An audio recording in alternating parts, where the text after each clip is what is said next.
బల పరీక్ష వేళ అసెంబ్లీని రణరంగంగా మార్చిన డీఎంకే ఎక్కడా తగ్గేది లేదంటోంది. పళని సర్కార్తో ఢీ అంటే ఢీ అంటోంది. తమ వాదన నిజమని నిరూపించడానికి ఎత్తుకు పై ఎత్తు వేస్తోంది. పళనిస్వామి సర్కారుకు వ్యతిరేకంగా డీఎంకే మెడ్రాస్ హైకోర్టును ఆశ్రయించింది. అసెంబ్లీలో సీఎం పళనిస్వామి బల పరీక్ష చెల్లదంటూ పిటిషన్ దాఖలు చేసింది. ప్రతిపక్షం సభలో లేకుండా బల పరీక్ష నిర్వహించారన్నది విపక్షం ఆరోపణ. తమ సభ్యులపై దాడి చేసి అసెంబ్లీ నుంచి బయటకు పంపించేశారన్నారు. అయితే ఈ పిటిషన్పై రేపు కోర్టు విచారించనుంది. అసెంబ్లీలో రహస్య ఓటింగ్కి డిమాండ్ చేసి స్టాలిన్ చొక్కాలు చింపుకున్న డీఎంకే వ్యూహం వర్కౌట్ కాలేదు. సభలో ఓటింగ్ ఏ పద్ధతిలో చేపట్టాలన్నది తన విచక్షణాధికారమని స్పీకర్ పదే పదే చెప్పినా డీఎంకే పట్టించుకోలేదు.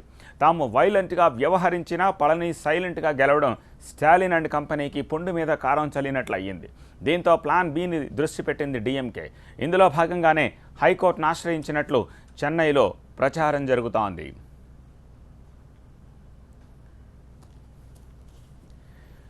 ఇప్పటికే అసెంబ్లీ పరిణామాలపై గవర్నర్కు ఫిర్యాదు చేసిన DMK working president Stalin Palani సర్కారుకు వ్యతిరేకంగా ఆందోళనలు చేపడుతున్నారు. ఈ నెల 22న అన్ని జిల్లాల్లో నిరాహార దీక్షలు చేయాలని నిర్ణయించారు.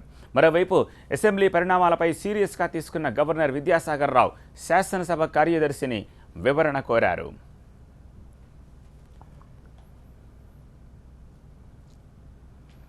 మరోవైపు అన్నాడీఎంకే కూడా కోర్టుకు వెళ్లాలని భావిస్తున్నట్లు తెలుస్తోంది.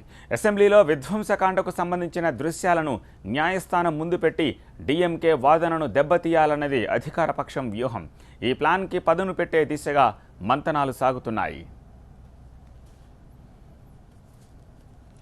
బల పరీక్షలో నెగ్గిన తమిళనాడు సీఎం పళనిస్వామి పాలనపై దృష్టి సారించారు. ప్రజల్లో ఉన్న వ్యతిరేకతను తొలగించుకునేందుకు అమ్మ మార్కు పాలసీలతో ముందుకొచ్చారు. అమ్మ అడుగుజాడల్లో నడుస్తానంటూ 5 జనాకర్షక పథకాలను ప్రకటించారు పళనిస్వామి. మద్యపాన నిషేధం అమలుకు చర్యలు తీసుకోవడంతో పాటు అందులో భాగంగా 500 షాపులు మూసివేస్తున్నట్లు తెలిపారు పళనిస్వామి. ఇవే కాదు, 1,00,000 మంది మహిళలకు ద్విచక్ర వాహనాలు ఇవ్వనున్నట్లు చెప్పారు సీఎం పళనిస్వామి. ఇప్పటి వరకు గర్భిణులకిచ్చే ఆర్థిక సహాయాన్ని 12,000 రూపాయల నుంచి 18,000కు పెంచారు తమిళనాడు సీఎం. నిరుద్యోగ భృతి ఇప్పుడున్న దానికంటే రెట్టింపు చేస్తున్నట్టు ప్రకటించారు. ఇక మత్స్యకారుల కోసం 5,000 ఇళ్లు నిర్మించనున్నట్లు తెలిపారు పళనిస్వామి. త్వరలో కరవు నిధులను విడుదల చేస్తామన్నారు. ఈ 5 ఫైళ్లపై సంతకాలు చేశారు. அதில் 20,000 அதிகபட்சமாக மானியம் வழங்கப்படும்.